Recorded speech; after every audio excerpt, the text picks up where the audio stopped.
Euh, voilà, donc on va commencer. Enfin plutôt le thème que j'aimerais aborder, c'est un thème que Manitou aborde aussi dans un de ses cours, c'est l'idée la suivante. Rosh Hashanah, c'est le jour de la création du monde, c'est le jour où on est jugé.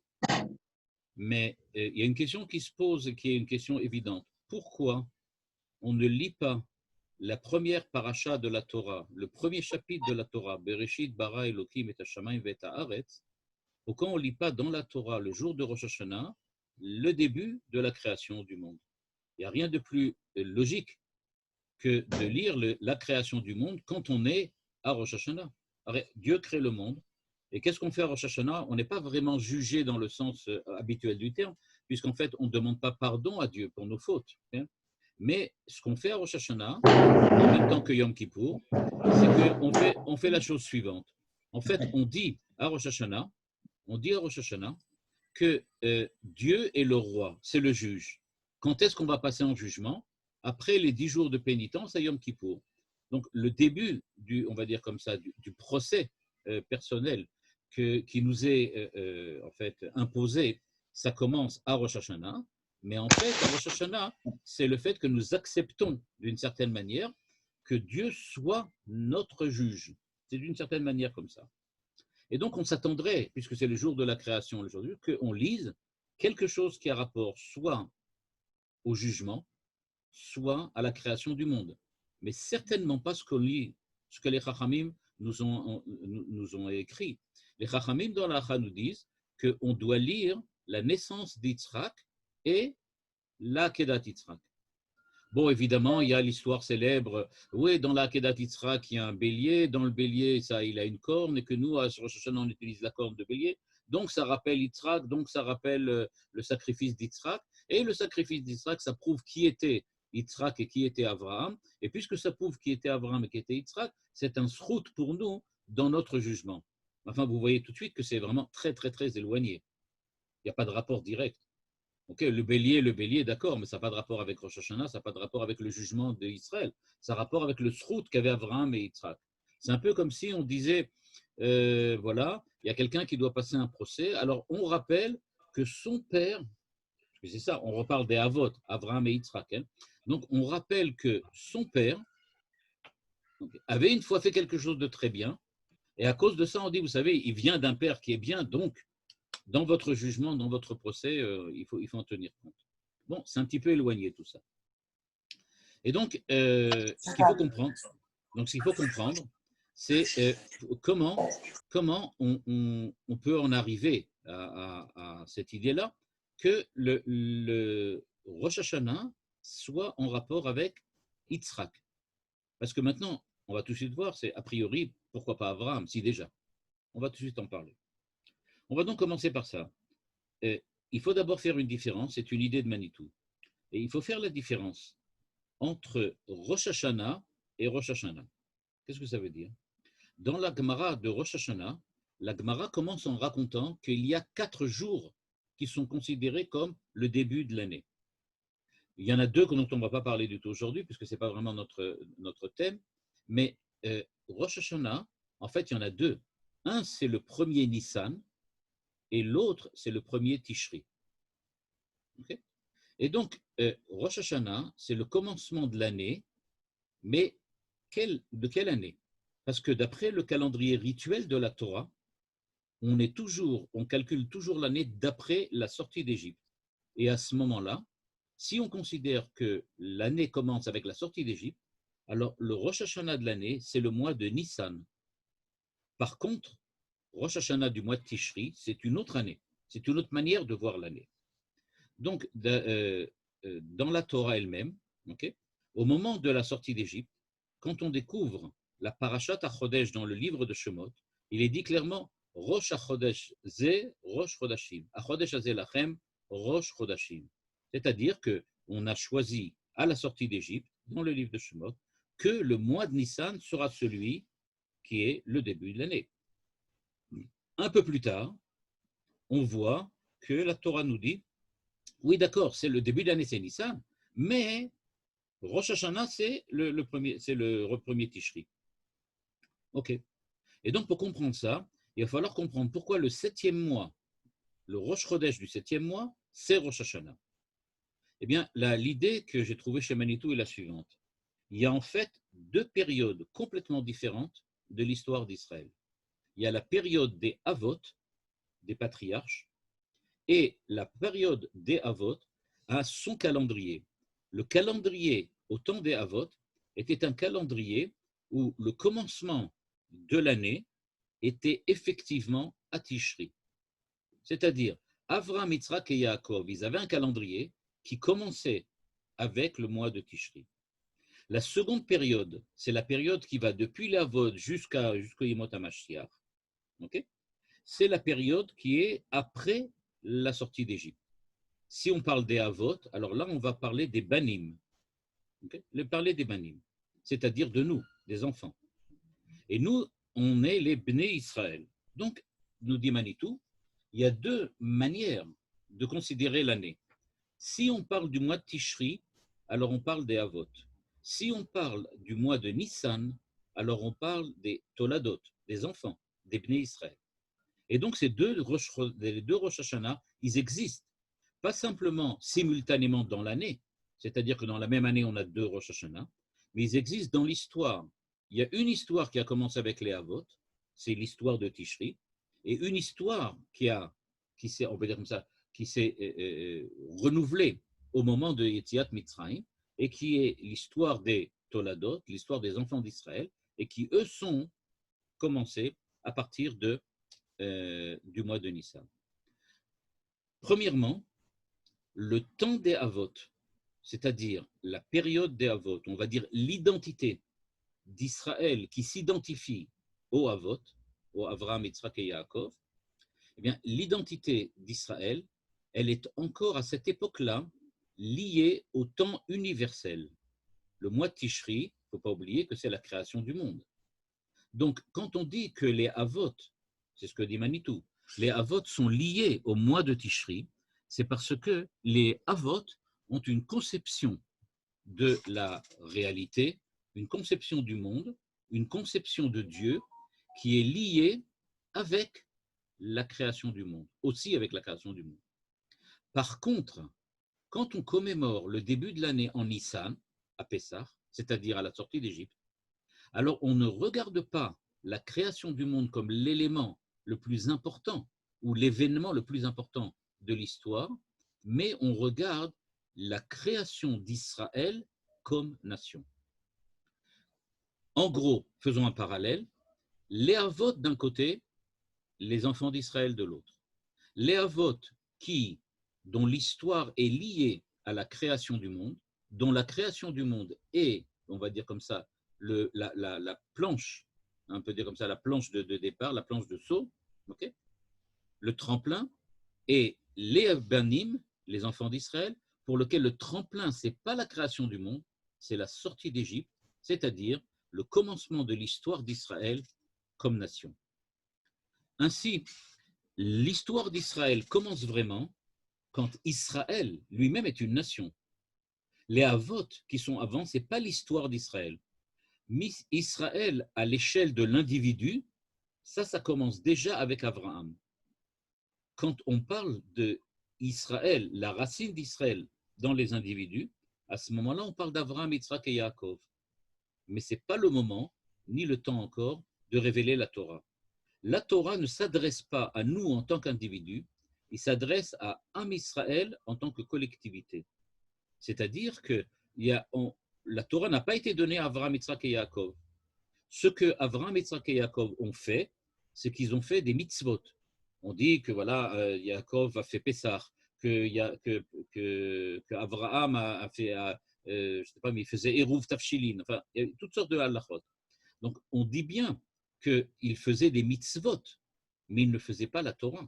La Torah a été donnée après la sortie d'Égypte, quand les enfants d'Israël étaient dans une situation, dans une identité qui était une identité collective, nationale, en tant que nation.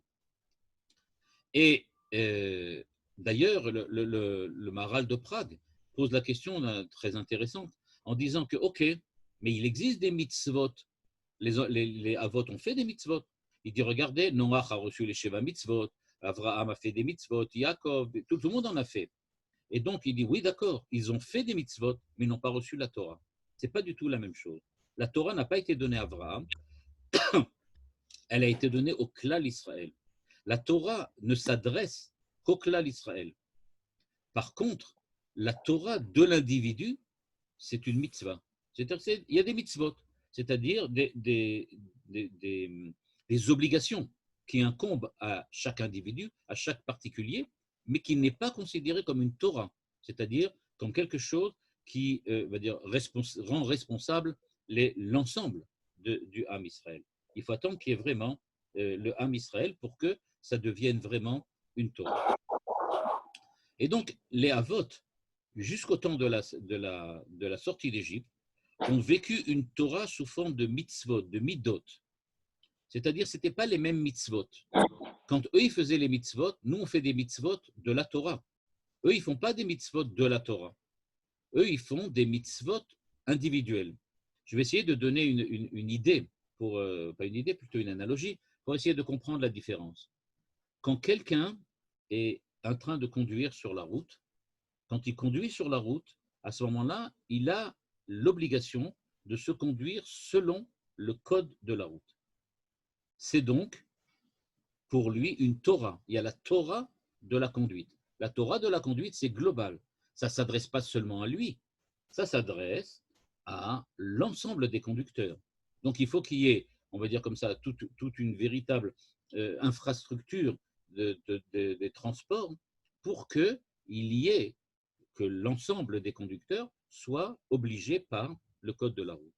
Par contre, quelqu'un qui est à l'auto-école, à quel moment il suit le code de la route? Il le suit seulement à titre individuel. Il ne fait pas partie des conducteurs. Il est à titre individuel, puisqu'il conduit une voiture. Bon, il y a un prof à côté, mais il conduit une voiture. Alors, on lui demande de respecter le code de la route. Mais il n'a pas le droit, pardon, je m'excuse, il n'a pas l'obligation de respecter le code de la route. Il n'est pas conducteur. Ça ne s'adresse pas à lui. Quand il sera conducteur, il aura cette obligation. Pour le moment, on lui apprend comment faire comment conduire, comment se comporter sur la route. Quand il saura se comporter, à ce moment-là, il aura l'obligation de suivre le code de la route. D'une certaine manière, par analogie, on peut dire que c'est ce qui se passe entre les Havot et les Banim. Les Banim ont l'obligation de suivre la Torah. Par contre, les Havot, ils n'en sont pas là encore. Eux, ils suivent la Torah, mais à titre particulier, sans en être véritablement obligés. Donc, les individus des Bnei Israël reçoivent, on va dire comme ça, l'obligation de suivre la Torah, une manière d'être du point de vue de la mitzvah, du point de vue du Klal Israël. Je suis conducteur, donc je suis comme l'ensemble du peuple d'Israël qui conduit sur les routes, et je dois donc respecter le code tel qu'il est fixé en Israël. Par contre, si je suis quelqu'un d'une auto-école, je n'ai aucune obligation, je le fais simplement parce que ça me plaît, parce que j'ai envie. Ok. Donc, il y a deux manières de vivre. Si on vit au temps des Banim, c'est-à-dire au temps des Béné Israël, on n'est évidemment pas au temps des Havot. Et donc, notre calendrier, en fait, il est organisé d'après la structure de l'année qui commence à partir du mois de Nissan. L'événement fondateur du calendrier d'Israël, c'est la sortie d'Égypte. C'est le mois de Nissan. C'est le commencement de l'histoire d'Israël. Okay? Et donc, c'est ça qui est véritablement important à noter. L'histoire des patriarches n'a de sens, Avraham, Yitzhak et Yaakov, que parce que, en fin de compte, elle a abouti. Vous connaissez la blague qui dit que Shakespeare ne s'appelait pas Shakespeare, mais c'est quelqu'un qu'on a appelé Shakespeare. Et de la même manière, on peut dire que Israël, ce n'est pas Israël, mais c'est quelqu'un du monde qu'on a appelé Israël. Ça veut dire que quand est-ce qu'on sait que Israël est devenu Israël? C'est quand Avraham, Yitzhak et Yaakov ont réussi la première étape de la création d'Israël, qui était les Havot, Avraham, Yitzhak et Yaakov. Avraham, Yitzhak et Yaakov ont été une étape dans l'histoire du Klal Israël. Supposons que Avraham, le Avraham que nous connaissons, n'ait pas réussi à devenir Avraham, et que Yitzhak n'ait pas réussi, on va dire comme ça, les épreuves que Dieu lui a proposées. Eh bien, aujourd'hui, nous, on ne serait pas Israël, les enfants d'Avraham, Yitzhak et Yaakov, on serait les enfants de je ne sais pas qui, de quelqu'un d'autre, de trois autres personnages. Et donc, ce qu'on voit, c'est que la Torah, qui est la Torah du Klal Israël, nous raconte l'histoire d'Abraham, Yitzhak et Yaakov parce qu'elle a réussi. La preuve, c'est que nous sommes Israël, les enfants, les descendants, les générations qui suivent les Avot, Abraham, Yitzhak et Yaakov. Ce qui veut dire que s'ils avaient raté, ben, dans la Torah, on ne parlerait pas d'eux, on parlerait de quelqu'un d'autre qui serait devenu les Avot. Et donc, des Rechagav, il y a sûrement d'autres personnes qui ont essayé avant Abraham, Yitzhak et Yaakov, qui auraient pu, mais ça n'a pas démarré. Je vous donne une idée parallèle. Manitou ne la fait pas, mais moi je la fais quand même. Du point de vue des Mashiach, on sait qu'il y a plusieurs personnes qui auraient pu être le Mashiach. Rabbi Akiva, dans la Gemara, dit Bar Korva aurait pu être le Mashiach. Ça veut dire qu'il aurait pu. Ça n'a pas marché, mais ça aurait pu. J'imagine qu'avant Avraham, Yitzhak et Yaakov, il y a eu d'autres qui auraient pu. Et peut-être ça n'a pas marché. Peut-être que Noach aurait pu, mais ça n'a pas marché. Peut-être que, je ne sais pas moi, Metouchelach aurait pu, mais ça n'a pas marché. Et donc, on voit qu'il y a une certaine évolution dans l'histoire. Et donc, il y a ceux que ça a marché, et c'est ceux-là qu'on a gardés, et les autres qui eux, on ne connaît même pas le nom. Donc, pour revenir un petit peu à l'idée, il y a le calendrier de l'histoire universelle, dont l'événement fondateur de commémoration est la création du monde. Et il y a le calendrier de l'histoire d'Israël, dont l'événement fondateur, c'est la sortie d'Égypte. On est devenu Israël à la sortie d'Égypte. Par contre, Rosh Hashanah, qui semble parler de la création du monde, ce n'est pas nous, c'est les Avot, Avraham, Yitzhak et Yaakov, mais ce n'est pas encore nous. On en est un peu avant, c'est la création du monde. Et c'est pour ça, Derech Agav, que vous allez voir que dans énormément de brachot, on retrouve, notamment dans le Kiddush, certains Kiddushim dans lesquels on dit Zecher le Maaseh Bereshit, et d'autres on dit Zecher l'Itziat Mitzrayim. Quand on dit Zecher le Maaseh Bereshit, on parle des Avot. Quand on parle Zecher l'Itziat Mitzrayim, on parle des Toladot. Et donc il faut savoir de comment on passe. Donc, si le commencement de l'histoire universelle, où viennent les événements de l'histoire d'Israël, mais à ce moment-là, c'est en filigrane, alors, où le commencement de l'histoire d'Israël, où viennent les événements de l'histoire universelle en filigrane. C'est-à-dire, quand je regarde le fil de l'histoire, on peut considérer ça sur deux registres.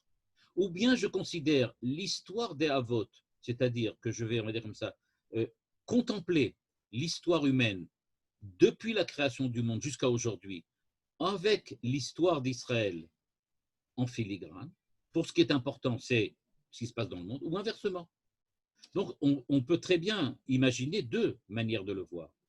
Le calendrier, donc, qui commence à Tishri, c'est le calendrier, on va dire d'une certaine façon, de la civilisation dont les Havot sont sortis, à savoir Bavel. Le calendrier de la civilisation d'où les Banim sont sortis, c'est Nissan, et ça commence avec, évidemment, l'Égypte. Donc, la question est de savoir maintenant la suivante. Première question, pourquoi on ne parle pas de Maaseh Bereshit? Deuxième question, puisque maintenant nous avons découvert que c'est Kaniré par rapport au Havot, c'est parce qu'à Rosh Hashanah, on est lié, on regarde, on va dire comme ça, en filigrane, on voit l'histoire des Havot. Pourquoi on ne commence pas avec Abraham? Donc, vous comprenez, la première réponse qui est apportée un peu par Manitou, c'est de dire qu'il faut différencier l'histoire des Havot qui commence avec Rosh Hashanah, avec l'histoire des Banim qui commence avec Pessah, avec Nissan. Oui, mais d'accord, si c'est les Havot, alors pourquoi pas Abraham? Okay. On aurait dû commencer par Abraham, pas par Yitzhak. Okay. Alors pour ça, il va falloir commencer à comprendre un petit peu ça plus en profondeur, et c'est ce que fait Manitou. Il dit la chose suivante. On sait que, premièrement, Yom HaZikaron, c'est-à-dire le jour de Rosh Hashanah, c'est le jour dans lequel on se souvient. Mais il faut savoir que tous les jours du calendrier sont des jours de souvenir. Tous, ils commémorent, indépendamment de leur signification spirituelle ou métaphysique, okay, ils commémorent tous un événement historique. Rosh Hashanah, c'est l'événement, l'histoire, on va dire comme ça, l'événement historique dont on se rappelle, c'est la création du monde. Ça, c'est un événement historique. C'est avec la création du monde, donc, que le temps commence. On vient de démarrer. Et ce n'est pas pour rien que certains commentateurs, j'ai une belle idée, disent que vous prenez le mot Bereshit et vous changez un petit peu les lettres, vous allez obtenir Aleph Betishri, premier Tishri. le mot Bereshit, c'est Aleph Betishri, c'est-à-dire Rosh Hashanah. C'est ça dont on parle. Bereshit, c'est-à-dire à la création du monde, c'est-à-dire à Rosh Hashanah. Et donc la question est, alors ok, on comprend que c'est comme ça, mais maintenant, l'événement historique de Rosh Hashanah, c'est donc la création du monde. Or, il y a une correspondance entre la manière dans laquelle la Torah Shebirtav désigne le jour de Rosh Hashanah en l'appelant Yom HaZikaron et la manière dont la Torah Shebe'al Peh l'appelle Yom HaDin. Donc, regardez bien, on a Yom HaZikaron dans la Torah Shebirtav, Yom HaZikaron, c'est-à-dire le jour du souvenir. Souvenir de quoi? De la création du monde, Aleph Bereshit, Aleph Betishri, et la Torah qui l'appelle aussi, Shora Shebe'al Peh, on appelle Yom HaDin, le jour du jugement. Pour comprendre ça, Manitou propose d'aller regarder ce qui se passe avec la naissance de Shmuel, qui est la Haftara de Rosh Hashanah. Là aussi, c'est extrêmement intéressant. Dans la Haftara, on rappelle absolument aucun texte qui a rapport au jugement, aucun texte qui a rapport à la création du monde. À Rosh Hashanah, on parle de la naissance de Shmuel. Bon, d'accord, Shmuel, on ne dit pas que ce n'est pas quelqu'un d'important, mais qu'est-ce que ça vient faire à Rosh Hashanah? Qu'est-ce que Shmuel vient faire? Alors évidemment, on dit oui, c'est la Tfilat Rana, parce que nous, on prie devant Dieu, alors on rappelle la Tfilat. D'accord, enfin quand même. Là aussi, c'est un petit peu alambiqué. Donc, qu'est-ce que ça veut dire Yom HaZikaron, le jour du souvenir? Une idée que Gordin a enseignée à Manitou et que Manitou rappelle très souvent, c'est une idée très connue. Zikaron, ce n'est pas se souvenir de quelque chose de passé. Ce n'est pas le jour du souvenir. Le jour du souvenir, par exemple, en France, quand on veut essayer de parler le jour du souvenir, guerre de 14-18, etc., on veut se rappeler ceux qui ont disparu, ceux qui ont combattu, les héros de la guerre, de la Première Guerre mondiale et de la Seconde Guerre mondiale. Donc ça, c'est le jour du souvenir. Il dit, ce n'est pas du tout ce genre de souvenir qu'il y a en Israël. En Israël, Zecher, Lizkor, ça veut dire se remémoriser ce qu'il y avait dans le passé pour le revivre au présent. Ce n'est pas simplement me dire, ah, ça fait longtemps que c'est passé. C'est déjà loin. Ce n'est pas pour ça qu'on essaie de se rappeler. C'est pour essayer de le revivre au présent. Okay? Donc, en fait, qu'est-ce que ça veut dire Yom HaZikaron? Ça veut dire que tu dois rendre présent par la commémoration ce qui était jusqu'à présent de l'ordre du passé. C'est comme ça qu'on fait par exemple le Seder. Le Seder, ce n'est pas de dire je me rappelle ce qui était dans le passé, mais je veux revivre au présent ce qui s'est passé à la sortie d'Égypte. C'est pour ça que, par exemple, dans les communautés tunisiennes, on fait une espèce de mise en scène, une théâtrale, dans laquelle on prend un baluchon, etc., et on refait la sortie d'Égypte. Donc, pourquoi? Parce que les mitzvot elles-mêmes sont des mitzvot qui nous font vivre. Ils ne nous font pas simplement, on ne fait pas une mitzvah pour se souvenir ce qui était dans le passé. On ne prend pas de la matzah parce qu'on veut se rappeler ce que nos ancêtres ont mangé, mais on prend de la matzah parce qu'on veut revivre précisément l'état, l'identité, la situation dans laquelle nos ancêtres étaient. On veut être nos ancêtres. C'est ça ce qu'on veut réactualiser. Grâce aux souvenirs, on veut réactualiser. Et donc, Rosh Hashanah, c'est le jour de la création du monde. Qu'est-ce qu'on essaye de revivre ici? Eh bien, Zikaron, c'est la mémoire totale, la mémoire depuis le commencement. Alors, on sait que Dieu n'oublie rien. Donc, ce qu'on veut essayer de dire, c'est Yom HaZikaron. Je vais dire ça d'une certaine manière, c'est le jour de la mémoire. On va dire de cette façon-là, c'est le jour de l'essence même de la mémoire. C'est le jour dans lequel ce qui est important de se remémorer, c'est que nous avons une mémoire. À savoir qu'on essaye de revivre la mémoire totale, la mémoire absolue, la mémoire depuis le commencement. Ce qu'on essaye de revivre, c'est que j'essaye de me souvenir de tout ce que j'ai fait, de tout ce qui est arrivé, de tout ce que j'ai réalisé et surtout ce que je n'ai pas réalisé. Donc, il y a bien, dans cette expression de Rosh Hashanah, il y a bien le fait qu'on essaye de se remettre dans un état dans lequel on est face à un créateur dont la mémoire est totale.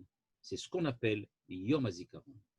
Yom HaZikaron, c'est de dire il n'existe pas quelque chose dans l'histoire qui est, entre guillemets, digne d'être oublié. Rien ne peut s'oublier. Je rappelle une idée que Emmanuel Levinas parle très très souvent. Quand il dit on essaye de vivre la responsabilité face à autrui. Eh bien, il dit, cette responsabilité face à autrui, elle est telle que je ne peux pas oublier à aucun moment de mon existence quelque chose de mal que j'ai fait. Et le problème de la tchouva, évidemment, c'est le problème de la difficulté de la tchouva. Comment vivre quand on sait qu'on a fait quelque chose? Eh bien, c'est ça, Yom HaZikaron. Je vais devant Dieu, imaginez, Avinu, Malkenu, Chatanu, Lefanecha. Moi, j'ai déjà oublié ce que j'ai fait. Surtout les choses mauvaises. C'est les premières qu'on oublie. Mais en fait, on se trouve devant le Créateur, et si vraiment on comprend ce que ça veut dire Yom HaZikaron, nous dit Manitou, eh bien, il faut remettre dans la bonne position, la position de quelqu'un qui est face à Dieu, qui se rappelle de tout. C'est-à-dire, il n'y a rien, pas une pensée, pas un acte, pas un dérapage dont il ne se rappelle pas. D'un autre côté, il n'y a pas une bonne pensée non plus dont il ne se rappelle pas. C'est le jour de Yom HaZikaron. La Torah, chez Béalpé, nous dit c'est Yom Hadin. Alors évidemment, ça c'est pour les enfants, toujours quand il y a des petits-enfants qui viennent à Rosh Hashanah, alors on leur pose la question comment s'appelle Rosh Hashanah? Ils doivent dire Rosh Hashanah, Yom HaZikaron, Yom Hadin, etc. Donc ils doivent sortir tous les noms. Mais ce qui est véritablement important, Yom Troua aussi, le jour du chauffard, la Torah chez Béalpé l'appelle Yom Hadin. Pourquoi? Qu'est-ce que c'est que se rappeler de tout? Quand on se rappelle de tout, notre mémoire nous juge. C'est-à-dire, imaginez quelqu'un qui ne peut rien oublier. Eh bien, chaque erreur qu'il a faite est toujours présente face à son regard, face à ses yeux. Il regarde en permanence ses erreurs. Il regarde en permanence ses mauvais choix. Et donc, c'est ça qui le juge. Vous savez, la très très belle phrase de Victor Hugo dans La Légende des siècles, dans lequel il parle de Caïn qui essaye de fuir l'œil de Dieu qui le regarde. Et à un certain moment, il décide de mourir et il s'enterre dans sa tombe. Et Victor Hugo écrit, mais l'œil était dans la tombe et regardait Caïn. C'est ça ce qu'on est à Rosh Hashanah. Je peux m'enterrer dans une tombe, je peux m'enfermer dans la tombe, ça ne changera rien du tout. L'œil était dans la tombe et regardait Caïn. Parce que Dieu a une mémoire totale. Il n'y a rien qu'il peut oublier. Je ne peux absolument rien faire. Et je suis donc jugé par le Zikaron. C'est pour ça que Yom HaZikaron, c'est aussi Yom Hadin. Pas parce que c'est le même jour. Dieu se rappelle puis il nous juge, pas du tout. On est jugé par la mémoire. On est jugé, on va dire de cette manière, on est jugé par notre mémoire, par le Zikaron. Le jugement de Rosh Hashanah, c'est Yom Hadin, c'est-à-dire c'est le jugement par excellence, parce qu'on est jugé par la mémoire par excellence. Et donc, c'est pour ça que ça n'a aucun rapport avec Rosh Hashanah des Goïm. Hein. Le nouvel an des Goïm, ça ressemble beaucoup plus à chez nous. Manitou, une très belle phrase, il dit si on doit comparer le jour de l'an avec Rosh Hashanah, chez eux, ça ressemble plutôt à Purim qu'à Rosh Hashanah. C'est pas vraiment ça. Et ce qui nous juge, c'est précisément la mémoire. Donc, Yom Hadin, le din, c'est Zikaron. C'est comme ça. Si vous vous rappelez de Freud, par exemple, et d'autres psychologues, qui disent que très souvent, il y a des bouffées de panique, des bouffées de terreur. Tout ça, ça se passe dans l'inconscient. Pourquoi? Parce que dans l'inconscient, il y a la mémoire totale, et donc il y a le jugement total. Il y a là-bas ce que Freud appelle le surmoi, il y a ce qu'il appelle l'image du Père, etc., etc., le Créateur. Donc, on comprend très bien maintenant, Yom HaZikaron, c'est donc le jour de la création du monde, et en tant que création du monde, c'est le jour du Zikaron, c'est-à-dire le jour du Din. Ok, mais alors, pourquoi ce n'est pas le Maaseh Bereshit qu'on lit à Rosh Hashanah? Maintenant, on a compris, ok, on est jugé. Et donc, pourquoi on commence à lire la Torah à Rosh Hashanah? Pourquoi on ne dit pas le Bereshit? Alors, ce qui est super intéressant, mais c'est un problème qu'on pourra traiter plus tard, quand on parlera de Purim. Attendez, je m'excuse, il y a quelqu'un qui fait du bruit là. Pardon. Donc, il y a quelque chose qu'on peut intéresser. Je ne sais pas si vous avez remarqué l'humour juif, le grand humour juif, c'est que à quel moment on commence la Torah? À Simchat Torah, à Shmini Atzeret, au Shana Rabbah. C'est à ce moment-là qu'on commence la Torah. C'est-à-dire 3 semaines après, enfin j'exagère un peu, à peu près, hein, c'est 3 semaines après la création du monde. Donc on lit la Torah effectivement au mois de Tishri, mais pas au premier Tishri. On le lit au 21 Tishri. Et donc, de la même manière, on peut poser la question. Et donc, pourquoi dans les patriarches, on parle quand on parle des patriarches, on parle de Yitzhak et pas de Abraham? Et donc, on va tout de suite le comprendre. Premièrement, il y a quelque chose de très important à noter. Abraham devrait représenter le début, devrait représenter le commencement. Et donc, pourquoi? Parce que l'histoire d'Abraham, c'est le commencement, comme la création du monde. Donc, le Rosh Hashanah de Tishri, c'est le Rosh Hashanah de la création du monde, le Din, le Zikaron. Ça devrait donc correspondre avec Abraham, qui est le commencement de l'histoire d'Israël. Pas la truc. Mais en fait, non. Pourquoi? Parce qu'Abraham n'est pas le commencement de l'histoire d'Israël. Pourquoi il n'est pas le commencement de l'histoire d'Israël? Parce que dans le texte, on nous raconte qu'Abraham est sorti de Ur Kasdim et qui s'est dirigé vers Canaan. Il s'est arrêté à un certain moment, et puis il est reparti, et Dieu est venu, s'est adressé à lui, et lui a dit, va vers la terre que je t'indiquerai. Et on avait vu chez Manitou qui nous avait expliqué que la terre que je t'indiquerai, ce n'était pas Canaan, parce qu'Abraham allait à Canaan, mais c'était le mont Moria. C'était là, c'est ce que veut dire le pshat, c'est-à-dire que Dieu, je te dis, je t'indiquerai le mont Moria. Qu'est-ce que ça nous indique? Ça nous indique que Abraham existait déjà avant qu'il soit Abraham, dont il est le Abraham que nous on connaît. Il avait déjà une vie. Il a une espèce de préhistoire, et même mieux que ça, il s'appelait Abram, sans le Hey. C'est-à-dire, en fait, ce que la Torah nous raconte. Elle nous dit, il existait quelqu'un qui avait déjà une identité, qui avait déjà une histoire, qui avait déjà fait plein de choses. Il s'appelait Abram. Mais à un certain moment, il s'avère qu'il y avait une chance que de ce Abram, il ressorte Israël. Et donc, puisqu'il y avait une possibilité, une éventualité, que de ce Abram, il devienne plus tard un peuple, il advienne plus tard un peuple qui soit le peuple d'Israël, son nom a été changé, on l'appelait Abraham. Et donc, il est déjà né avant de rentrer dans le texte. Par contre, ce n'est pas du tout le cas pour Yitzhak. Yitzhak commence à réaliser son histoire. Il existe grâce à la Torah, on va dire d'une certaine manière. Une fois que la Torah a commencé, à ce moment-là, on nous parle de Yitzhak qui est né. On nous raconte la naissance de Yitzhak. Et donc, d'une certaine manière, on peut dire que ce qui se passe, c'est que la sortie d'Égypte, donc, va être une étape qui est plus tard. Abraham, c'est le début, mais ce n'est pas encore vraiment le début. On sait qu'il y a 3 exils qui sont en parallèle avec les 3 patriarches. Abraham représente l'exil de l'Égypte. Yitzhak, c'est Bavel. Yaakov, c'est Rome. Ce qui veut dire que l'acquis de la vertu d'Abraham est irréversible et définitif. Notre mise en jugement va commencer avec Yitzhak et Bavel. Qu'est-ce que ça veut dire? On n'est pas jugé selon Abraham parce que Abraham était avant Abraham et on lui a rajouté le hé pour bien indiquer qu'il n'y a plus rien à faire. Je vais donner une idée, pas une idée, mais une analogie encore une fois pour essayer de comprendre. Il y a plusieurs étapes qui ont passé. On a passé l'étape d'Abraham, celle d'Yitzhak, celle de Yaakov. Abraham, c'est terminé, ça veut dire qu'il n'y a rien qui ne peut plus être remis en question.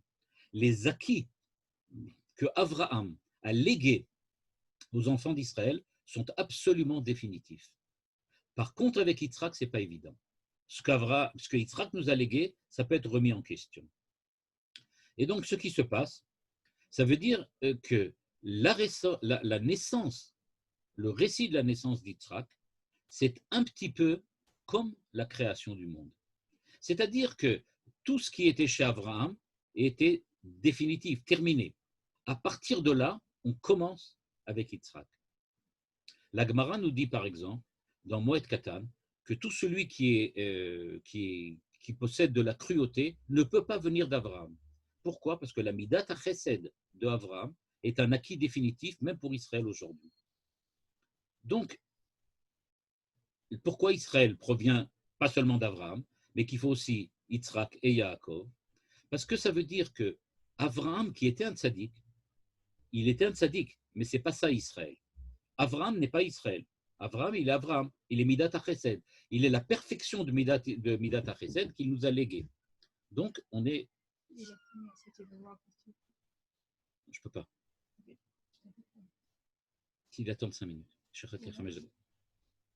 Attendez, je m'excuse, il y a juste quelqu'un qui est à la porte, je reviens tout de suite. 30 secondes. Je m'excuse, vraiment 5 minutes, le temps que je vois ce qui se passe. Avot, okay. On a donc 3 Avot en parallèle avec les 3 histoires et les 3 galouillotes, parce que c'est 3 identités que nous revivons. Abraham, nous revivons l'Égypte. En Égypte, on a revécu Abraham, à Bavel, Yitzhak, et à Rome, on revit Yaakov. Ce que la Torah nous a dit, elle nous dit, vous n'avez pas le droit de revenir en Égypte. Bon, on ne parle pas, évidemment, s'il s'agit du point de vue de est-ce qu'on a le droit d'aller visiter les pyramides, aucun rapport. Donc on dit, on ne doit pas revenir en Égypte. Ce qui veut dire, il n'y a rien à trouver, il n'y a rien à refaire, il n'y a rien à arranger en Égypte. L'Égypte, c'est terminé. On avait ce que nous avons fait en Égypte, ce que nous avons vécu en Égypte a suffi complètement pour réaliser l'identité chesed d'Abraham à l'intérieur de l'identité d'Israël. On va dire comme ça, il y a une composante chesed d'Abraham, il y a une composante din de Yitzhak, il y a une composante rachamim de Yaakov. On a revécu tout ça de manière parfaite. On n'a plus besoin de faire quoi que ce soit. Tout est absolument arrangé. On ne peut donc pas revenir en Égypte. Et donc, c'est pour ça qu'on devrait, à Rosh Hashanah, raconter l'histoire du monde, mais en fait, on raconte l'histoire d'Israël. Pourquoi?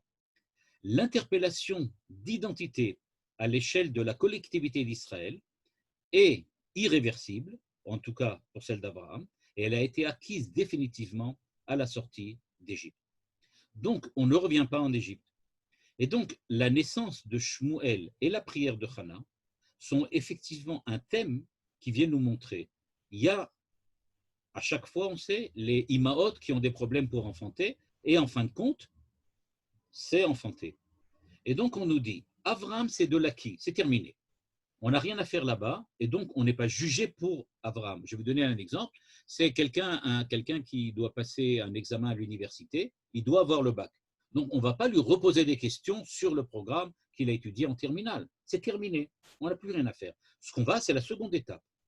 Par contre, on va voir qu'à l'université, plus tard, on lui posera des questions sur l'université. C'est-à-dire que sur ce qui s'est passé avec Yitzhak, il y aura des questions. C'est-à-dire, on n'a pas fini. Yitzhak, ce n'est pas terminé. La sortie d'Égypte indique, Abraham, c'est fini. Donc, notre histoire commence avec Abraham vraiment, parce qu'on a terminé la première étape. La base est posée, c'est Abraham. On a terminé. Maintenant, il faut qu'on continue avec Yitzhak et Yaakov. Et donc, qu'est-ce qui s'est passé? Eh bien, il s'est passé la chose suivante. De la même manière que la naissance d'Yitzhak était a priori impossible, de la même manière, la création du monde était aussi a priori impossible. On lit la naissance d'Yitzhak pour bien indiquer que nous revivons à chaque femme qui accouche ce même miracle qui est celui de la création du monde. Et c'est pour ça qu'on lit la naissance d'Yitzhak.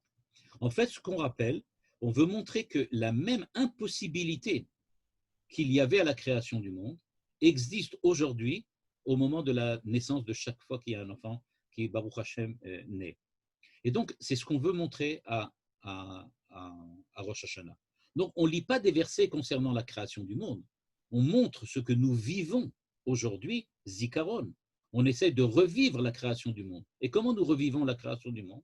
À chaque fois que nous avons l'occasion d'aller voir nos petits-enfants et de dire, voilà, il y a une nouvelle petite fille, un nouveau petit garçon. Et c'est ça qui nous replace exactement dans la situation de Rosh Hashanah, de la création du monde.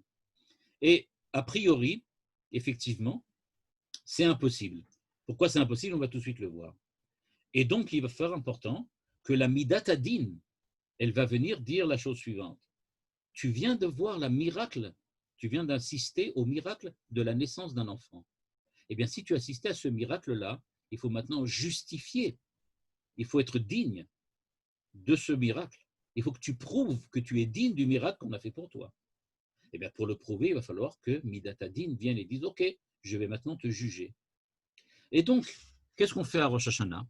À Rosh Hashanah, on lit un passage dans lequel nous rappelons qu'est-ce que c'est qu'une naissance, nous rappelons qu'est-ce que c'est que le miracle de la naissance, qui est exactement identique au miracle de la création, on va tout de suite en parler, et au moment où on lit ça, On revit cette création du monde véritablement au sens propre du terme, et donc nous nous rappelons, et nous sommes jugés par la Midat Hadin qui vient nous demander, est-ce que tu as le mérite de qu'on te fasse ce miracle-là? Est-ce que vraiment c'est justifié? Peut-être que tu ne le mérites pas, et donc il n'y a pas de raison de le faire. On ne fait pas un miracle pour rien, on fait un miracle parce qu'il y a une raison, c'est-à-dire une raison dans le sens, et il y a un certain sens, une signification. Il faut donc que ta vie ait une signification. Est-ce qu'elle l'a vraiment? Puisqu'a priori, donc, la naissance est impossible, il faut la justifier. C'est pour ça que la Midat Hadin est là, au moment de la création du monde et au moment de la naissance. Après ça, on retombe effectivement sur les mêmes données, à savoir, Israël, au niveau d'Yitzhak, doit faire la preuve qu'il était tzaddik par rapport à quoi? Par rapport à la Midat Hadin.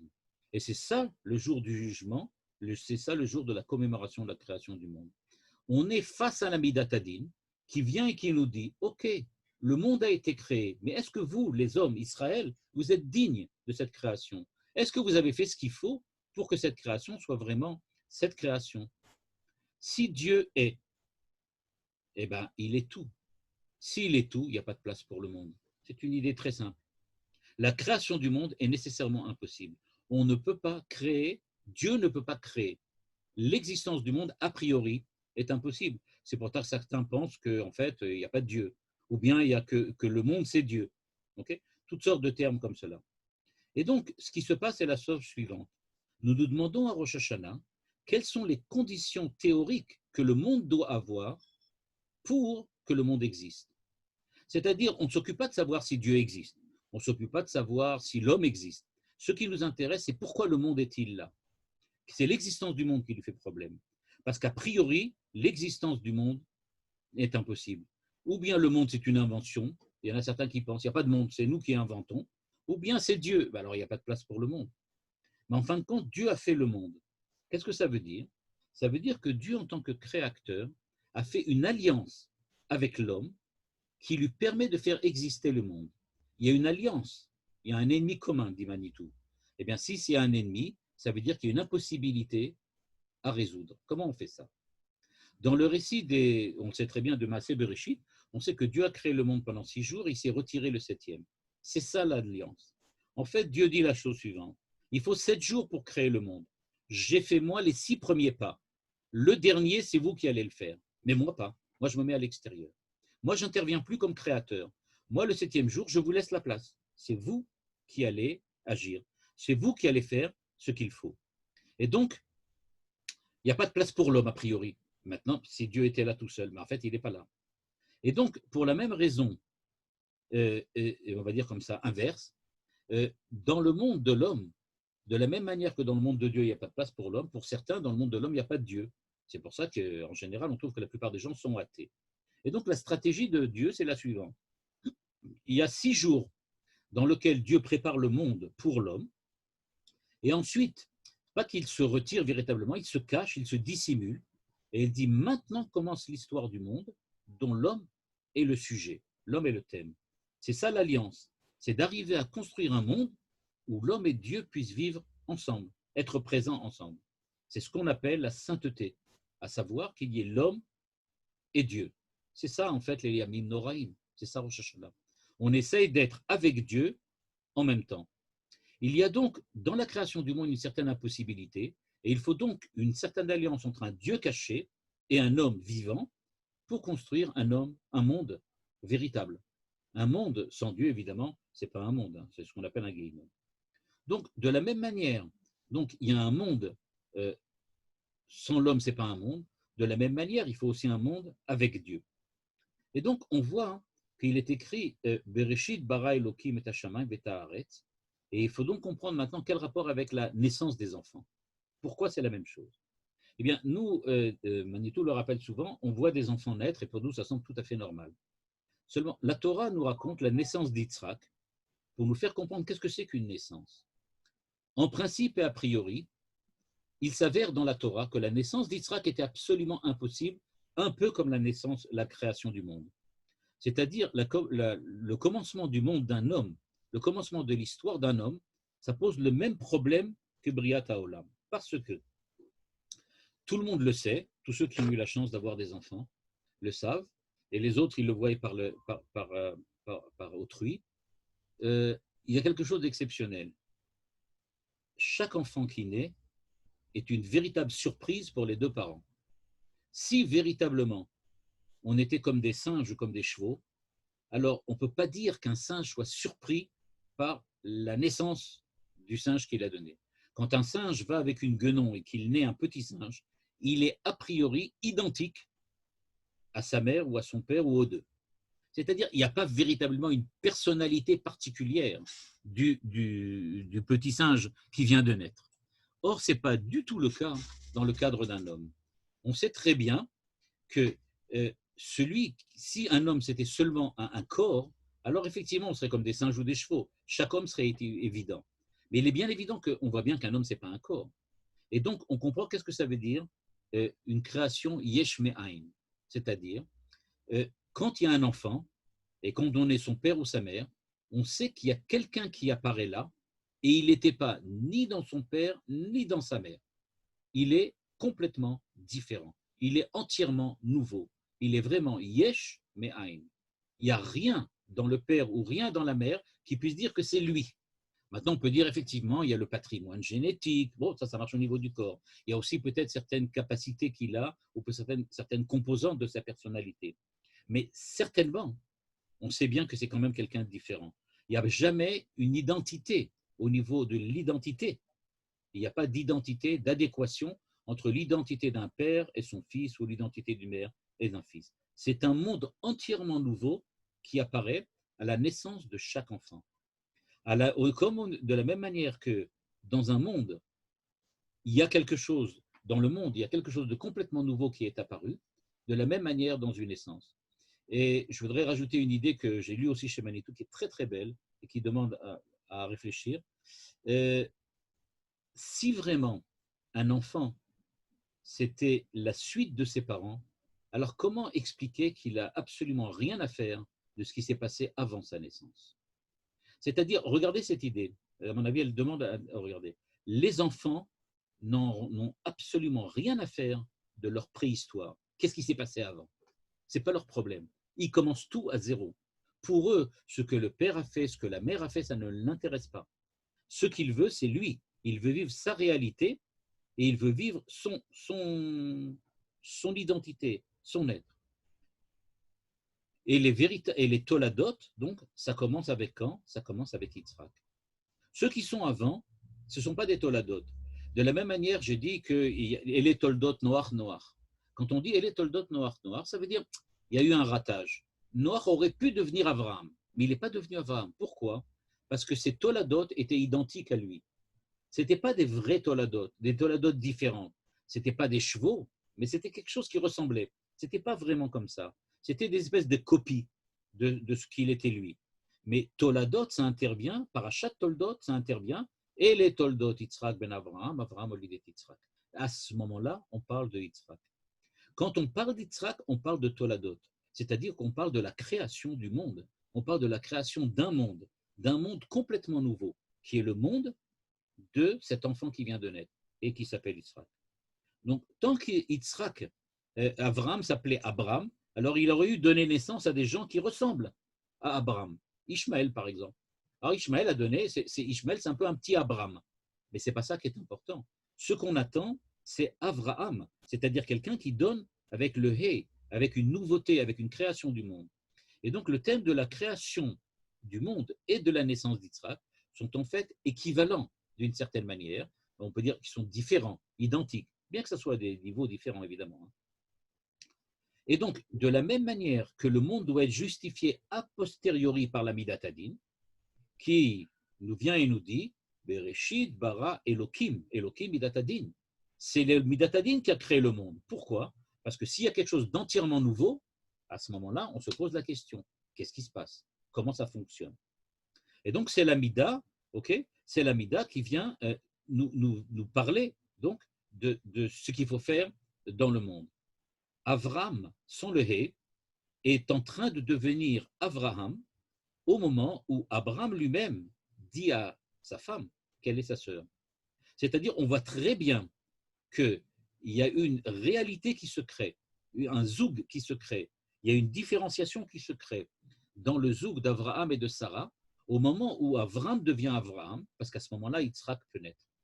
C'est-à-dire qu'on se rend compte qu'il y a quelque chose d'équivalent, mais qui n'est pas vraiment l'équivalent. C'est quelque chose qui est différent. Et donc, ce qui se passe, c'est que les Toladot commencent avec Yitzhak. Et donc, ce qui se passe aussi, c'est que l'histoire d'Yitzhak, en tant que tzaddik, c'est une histoire par rapport à la Midat Hadin. Il ne devait pas naître, il ne pouvait pas naître, mais il est quand même né. Il devait mourir, mais il n'est pas mort. Donc on voit qu'il est quelqu'un d'extrêmement. C'est quelque chose qui devait être, en fait, comme le monde. Le monde n'aurait pas dû naître. Et puis s'il est né, le monde, il aurait dû disparaître tout de suite. Eh bien, c'est ça le rapport entre Yitzhak et Rosh Hashanah. Et donc, la naissance impossible, c'est comme le thème de la création du monde, parce que la création du monde, c'est un véritable miracle. Yesh me'ain. Mais maintenant, il y a l'autre thème inverse, qui est le terme de la mort qui n'est pas intervenue. C'est le terme inverse de l'Akedat Yitzhak, à savoir il devait être sacrifié, puis il est sauvé. C'est-à-dire que dans les deux cas, ce qui est important, c'est la justification face à la Midat Hadin. Regardez que l'Akedat Yitzhak, c'est une épreuve pour Abraham, pas pour Yitzhak. Parce que pour Yitzhak, ce n'est pas du tout une épreuve. Lui, il a appris à vivre selon la Midat Hadin. Il est le tzaddik de la Midat Hadin. Son véritable problème, ça sera le moment où on lui demandera d'utiliser Midat HaChesed. Abraham est jugé par la Midat Hadin. Yitzhak va être jugé par la Midat HaChesed. Et où est-ce qu'on le voit? Abraham était prêt à sacrifier Yitzhak. D'un certain point de vue, si Dieu ne l'avait pas arrêté, il aurait échoué. De la même manière, Yitzhak doit faire du chesed, et quand il fait du chesed, vous avez tous compris de quoi il s'agit, eh bien, il aime Esav. Il fait du chesed même sur Esav. Et là aussi, il va échouer. Heureusement qu'il y a Rivka qui est là pour ramener les choses dans le bon chemin. C'est-à-dire que Abraham est attaché à Midat HaChesed. Là, il n'a aucun problème. Dès qu'on lui demande de faire du chesed, d'inviter les gens, de les aider, même le jour de sa Brit Mila, il fait ça sans aucun problème. Mais il demande d'utiliser Midat Hadin, c'est-à-dire de sacrifier Yitzhak, il ne sait pas exactement comment on réagit. De la même manière, Yitzhak ne sait pas très bien réagi quand on lui demande d'utiliser Midat HaChesed. Pour lui, et ça peut même être l'amour d'Esav. On peut aussi aimer Esav. Et donc, si les béné Israël sont comme Abraham, on n'arrivera pas à s'arranger avec la Midat Hadin. Si on est comme Yitzhak, on n'arrivera pas à s'arranger avec la Midat HaChesed. C'est pour ça qu'on attend d'être des béné Yaakov, c'est-à-dire des enfants d'Israël. Et donc, c'est pour ça que nous lisons la naissance d'Yitzhak et on parle de la Akedat Yitzhak pour bien nous montrer qu'on a acquis quelque chose avec Abraham, mais que ce n'est pas encore suffisant. On va devoir encore acquérir ce qui se passe avec Yitzhak, mais là aussi, ce n'est pas encore parfait. Il faut maintenant rentrer dans l'histoire et devenir des porteurs de l'histoire, c'est-à-dire qu'on va essayer de devenir des porteurs de l'identité d'Israël, mais c'est une identité qu'on ne véritablement on arrivera à adopter que lors du don de la Torah et de la sortie d'Égypte, quand on est devenu Abraham, Yitzhak, Yaakov, Israël. À ce moment-là, parce qu'on est devenu Israël, on est devenu véritablement les porteurs de cette identité. Donc, pour résumer, pourquoi on lit Akedat Yitzhak? Parce que c'est ça la création du monde. Et pourquoi on s'attache à Yitzhak? Parce que ce qui a été acquis par Abraham, c'est acquis. Maintenant, on parle d'une naissance. Ça, c'est Yitzhak. Est-ce que Yitzhak s'est terminé? Pas tout à fait. C'est pas fini, parce qu'il aimait Esav, et on doit encore s'arranger avec cette histoire-là, et ça va prendre encore beaucoup de temps. Et c'est donc pour ça que l'histoire de Yaakov, c'est la galoute Edom, Esav. C'est ça notre problème. Notre problème, c'est Esav, et c'est ça le problème qui va déboucher sur le don de la Torah. Il va falloir attendre Yom Kippour, puis Shmini Atzeret, et à ce moment-là, on sera capable de recevoir la Torah. Voilà, c'était un résumé un petit peu ce que j'ai lu chez Manitou. Maintenant, si vous avez des questions, si vous avez des remarques, Simcha Rabba. J'avais entendu de Manitou, mais ça rejoint un petit peu, que c'est comme un arbre où on élague les branches qui donneront pas finalement. On garde ce tronc qui va donner Israël. Oui, mais j'aurais aimé peut-être le dire peut-être d'une manière un tout petit peu différente, parce que dans le truc de l'arbre, on a l'impression que c'est nous qui élagons. Mais je crois que là, l'histoire elle-même, elle élague. C'est l'histoire qui élague. C'est-à-dire que ce qui se produit, c'est que si Noir, ça n'a pas marché, c'est parce que clairement, ça n'a pas marché. C'est-à-dire que l'histoire a voulu que ce n'est pas un Noir qui est devenu Abraham. Et dans Abraham, ce n'est pas Ishmaël qui est devenu Yitzhak. Yitzhak, c'est devenu Oui, Yitzhak. mais on Ça sent s'est fait. voilà, que Voilà, ça part. Il y a des. l'arbre J'aurais dit ne comme ça s'étend tombe. pas. Voilà, Ouais. ça tombe quelque part, et puis ça Ouais. continue par ailleurs. C'est ça ce qui se passe. C'est ça l'identité qui se crée, qui évolue. Et donc c'est pour ça que ça prend du temps. Et que ça, quelquefois, c'est compliqué. Laisse-moi écouter. Mince. Merci beaucoup et Shana Tova. Shana Tova, Ktiva Vechatima Tova à tout le monde, Bezrat Hashem. Merci. Bon confinement. Voilà. Pardon? Quand est-ce le prochain cours? Ah ben, je ne sais pas, je crois que. Est-ce que je ne connais pas les noms de tous. Est-ce que le cours est enregistré? Oui, oui, il est enregistré. Oui, oui, il est enregistré. Oui, oui, il est enregistré. Est-ce qu'on a cours jeudi prochain ou pas? Bonne question. Je vais regarder. Je ne sais pas. La dame qui m'avait donné, je m'excuse, je ne connais pas vos noms. Hein. Alors, je vais regarder. Je crois que la dame avait dit que la prochaine fois, on reprendrait. Ça serait après. Le 22 octobre, bien après Sukkot, 2 semaines après Sukkot. C'est ce qu'elle m'avait dit. Comme, donc, comme vous voulez. Si vous voulez, vous, avant qu'est-ce que c'est Yom Kippour? Yom Kippour, non, mais ce serait jeudi prochain. C'est avant Yom Kippour, ça serait la semaine prochaine. Avant Yom Kippour, ça serait la semaine prochaine. Oui. Et avant Sukkot, ça serait la semaine d'après. Moi, je suis pour. Non, moi, je ne peux pas, je crois. Ah bon. Alors, si vous voulez, ça peut être la semaine prochaine ou entre Kippour et Sukkot, le 1er octobre. C'est mieux, moi je trouve que c'est mieux avant Kippour. Avant Kippour. Si vous voulez, on peut faire avant Kippour. Parce qu'il n'y a pas tellement de jours après Yom Kippour et Sukkot. Non, après ça, après Yom Kippour, juste avant Sukkot, il y a un jour. Oui, non, mais c'est un peu juste pour les mamans. Oui, évidemment, il faut préparer. À Yom Kippour, c'est plus facile. Ouais. C'est comme vous le voulez. Je ne sais pas combien de participantes, qu'est-ce qu'elles disent je ne sais pas, les autres, il n'y a pas de réaction. Bon. Pas de réaction. On va vous demander délibérez. par le WhatsApp. Voilà, exactement. Vous délibérez dans le WhatsApp et puis vous décidez, vous me dites cours. A priori, le prochain, c'est donc le 24. Le 22 octobre, a priori. Octobre, oui. Ouais. Donc, alors, de maintenant jusqu'au 22 octobre, on arrêterait complètement. Donc, il faut voir si vous voulez rajouter le 24 septembre ou d'autres, alors vous décidez. Oui, moi je suis prête. Moi, ça me convient, hein, juste avant Yom Kippour. Oui, moi aussi. D'accord. Bon, c'est un problème. Bon, je note qu'a priori, il y a le 24. Et si vous ne pensez que pas, ou il y a des problèmes, d'autres personnes ne peuvent pas venir, etc., alors donc, vous dites.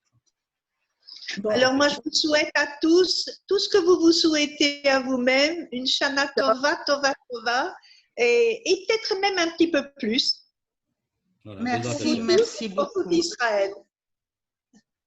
Encore une fois, Shana Tova.